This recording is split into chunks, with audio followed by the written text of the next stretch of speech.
మరి కొంతసేపట్లో అంటే ఇది సభ సరిగా 2:30-3 గంటలకి ఈ సభ కూడా ప్రారంభమవుతుంది కాబట్టి ఇప్పుడిప్పుడే పార్టీకి సంబంధించినటువంటి ముఖ్య నేతలు కావచ్చు ఈ జిల్లాలో అంటే ఉమ్మడి వరంగల్ జిల్లా చాలా కీలకమైనటువంటి జిల్లా అంటే ఈ బీఆర్ఎస్ పార్టీకి సంబంధించినటువంటి నేతలు ఎక్కువగా ఈ ఉమ్మడి వరంగల్ జిల్లా నుంచే ఎక్కువగా సభకి కార్యకర్తలు కూడా వచ్చేటువంటి అవకాశాలు ఉన్నట్టు కూడా వారు గెస్ట్ చేస్తున్నారు. మరోవైపు కరీంనగర్ జిల్లా ఇక్కడనే కరీంనగర్ ఆనుకొని కూడా అటు కరీంనగర్ జిల్లా కూడా ఉంటుంది కాబట్టి ఈ రెండు జిల్లాల నుంచి ఎక్కువగా ఎక్స్పెక్ట్ చేస్తున్నారు. ఎందుకంటే గ్రామాల నుంచి చాలామంది రైతులు వారు స్వయంగా ఇక్కడ చేరుకుంటున్నారు, కొంతమంది ట్రాక్టర్ల ద్వారా ఇక్కడ చేరుకుంటున్నారు కాబట్టి ఆల్రెడీ ఇక్కడ నుంచి ఈ సభాస్థలి ఏదైతుందో నేను ఉన్నటువంటి ప్రాంతం ఏదైతుందో ఈ నుంచి కరీంనగర్ దాదాపు 70 కిలోమీటర్లు ఉంటుంది కాబట్టి ఆల్రెడీ వారు ఉదయమే బయలుదేరారు, ఆల్రెడీ వారు ఆన్ ది వేలో ఉన్నట్టు కూడా తెలుస్తుంది. మరోవైపు ఇటు వరంగల్ జిల్లా ఉమ్మడి వరంగల్ జిల్లా అంటే నర్సంపేట కావచ్చు, ములుగు ప్రాంతం కావచ్చు, జనగామ ప్రాంతం, మహబూబాద్ జిల్లా ఇప్పుడు అన్నీ కూడా జిల్లాలు అయ్యాయి కాబట్టి ఆ జిల్లాల నుంచి కూడా ఆల్రెడీ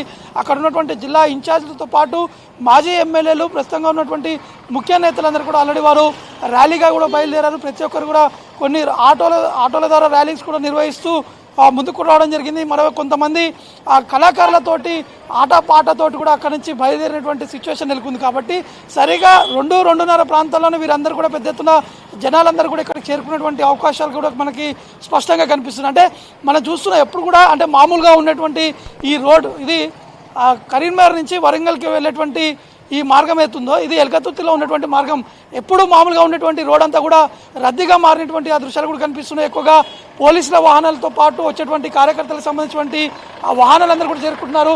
మరోవైపు డాగ్ స్క్వాడ్ సంబంధించినటువంటి టీమ్స్ కూడా చూస్తున్నాము, వారు కూడా సభాస్థలికి చేరుకుంటున్నారు. ఎందుకంటే దాదాపు 10 లక్షల వరకు ఉన్నటువంటి క్యాడర్ వస్తుందని చెప్పేసి భావిస్తున్నారు కాబట్టి పూర్తి స్థాయిలో కట్టుదిట్టమైనటువంటి భద్రత ఏర్పాటు చేసేందుకు పోలీస్ వ్యవస్థ కూడా సిద్ధంగా ఉన్నటువంటి ఆ సిచ్యువేషన్ కూడా నెలకొంది. మరోవైపు వచ్చేటువంటి బీఆర్ఎస్ పార్టీకి సంబంధించినటువంటి కార్యకర్తలు అంటే హైదరాబాద్, రంగారెడ్డి, ఉమ్మడి నల్గొండ జిల్లా సంబంధించినటువంటి కార్యకర్తలు వచ్చేందుకు వారికి కొంత రూట్ మ్యాప్ కూడా ఏర్పాటు కూడా చేయడం జరిగింది.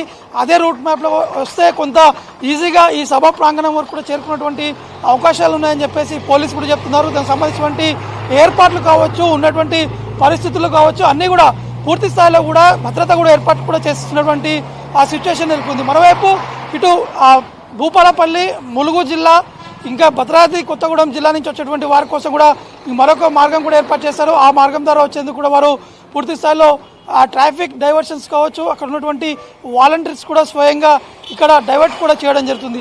ఇక మీకు మరోవైపు కొంత చూపించేటువంటి ప్రయత్నాలు చేస్తున్నాను. ఇక్కడ ఈ లెఫ్ట్ సైడ్ ఉన్నటువంటి సభా ప్రాంగణం పక్కనే ఈ పార్కింగ్ స్థలం కూడా ఏర్పాటు చేశారు. ఆ పార్కింగ్ స్థలాల్లో పూర్తి అన్ని లైట్లు కూడా ఏర్పాటు చేయడం జరిగింది. సభ చీకటి అయ్యేటువంటి రాత్రి అయ్యేటువంటి అవకాశం కనిపిస్తుంది. అంటే సభ ముగిసే వరకు 7-8 అవుతుంది కాబట్టి ఒక్కసారిగా ఫ్లోటింగ్ ఉన్నటువంటి అవకాశాలు ఉన్నాయి కాబట్టి వారి కోసం ప్రత్యేకంగా కూడా కొన్ని ఏర్పాటు కూడా చేయడం జరుగుతుంది. మరోవైపు ఇంకా ఎక్కువగా దాదాపు 1,00,000 చైర్లు కూడా ఏర్పాటు చేశారు. ఆ 1,00,000 మంది మొదటగా కూర్చున్నటువంటి ఆ వేదిక ముందు కూర్చునేందుకు ఏర్పాటు చేశారు. మిగతా కూడా ఇటు రోడ్డు వరకు కూడా ఈ సభా ప్రాంగణం వరకు కూడా వారు ఏర్పాటు కూడా చేయడం జరుగుతుంది. ముఖ్యంగా ఇందులో కీలకంగా ఉండేది ఏంటంటే వాలంటీర్ సంబంధించినటువంటి వ్యవస్థ. దాదాపు 2,000 మంది వరకు వాలంటీర్ని కూడా ఏర్పాటు చేశారు. ఆ వాలంటీర్స్ వచ్చేటువంటి కార్యకర్తలందరూ కూడా చూసుకునేందుకు వారికి కావాల్సినటువంటి సదుపాయాలు వాటర్ కావచ్చు, వాటర్ బాటిల్స్, ఇంకా వాటర్ బాటిల్స్తో పాటు మజ్జిగ ప్యాకెట్ ఇచ్చేందుకు ఈ వాలంటీర్స్ వ్యవస్థను కూడా ఏర్పాటు చేశారు. ఎందుకంటే ఎక్కువగా ఇది చిన్న రోడ్డు కాబట్టి ఇది కేవలం 2-వే రోడ్ కాబట్టి ఎక్కువగా రద్దీగా ఉండేటువంటి అవకాశాలు కనిపిస్తున్నాయి కాబట్టి వాలంటీర్స్ అందరూ కూడా వచ్చేటువంటి వాహనాలు అన్నీ కూడా డైవర్ట్ చేసుకుంటూ లోపలికి వెళ్ళి అక్కడ పార్క్ చేసిన తర్వాత వెంటనే సభాస్థలికి ప్రాంగణానికి వెళ్లేందుకు అక్కడ ఏర్పాటు కూడా చేయడం జరుగుతుంది. మరోవైపు వచ్చేటువంటి వారందరి కోసం కొన్ని స్క్రీన్స్ కూడా ఏర్పాటు చేశారు. ముఖ్యంగా ప్రతి ఒక్కరూ కేసీఆర్ ఏం మాట్లాడతారు, ఎటువంటి నిర్ణయాలు తీసుకుంటారు, ఇంకా ఉద్యమం ఏ విధంగా ఉండబోతుంది, కేసీఆర్ మాటలు వినడానికి చాలామంది ఈ సభా ప్రాంగణం కూడా చేరుకుంటారు కాబట్టి చాలామంది ఈ దూరం ఉన్నటువంటి వ్యక్తులు అక్కడ సభని చూడలేరు కాబట్టి కొన్ని పెద్ద ఉన్నటువంటి ఎల్ఈడి స్క్రీన్స్ కూడా ఏర్పాటు చేశారు. ఆ స్క్రీన్స్ ద్వారా కూడా కేసీఆర్ మాట్లాడేటువంటి ఆ విషయాలు కావచ్చు, ఆ విజువలైజేషన్ చూసేందుకు ఈ ప్రత్యేకంగా ఈ స్క్రీన్స్ కూడా ఏర్పాటు కూడా చేయడం జరుగుతుంది. సుధా, రైట్ నవీన్, హోల్లో ఉండండి. మన వరంగల్ ప్రతినిధి శ్రీధర్ లైవ్లో ఉన్నారు. శ్రీధర్, చెప్పండి, అక్కడ వరంగల్కి అన్ని రాష్ట్రాల నుంచి, ఇతర జిల్లాల నుంచి కూడా అక్కడికి వచ్చే వారందరూ వరంగల్ నుంచి వస్తున్నారు. దానికి సంబంధించి వరంగల్లో ట్రాఫిక్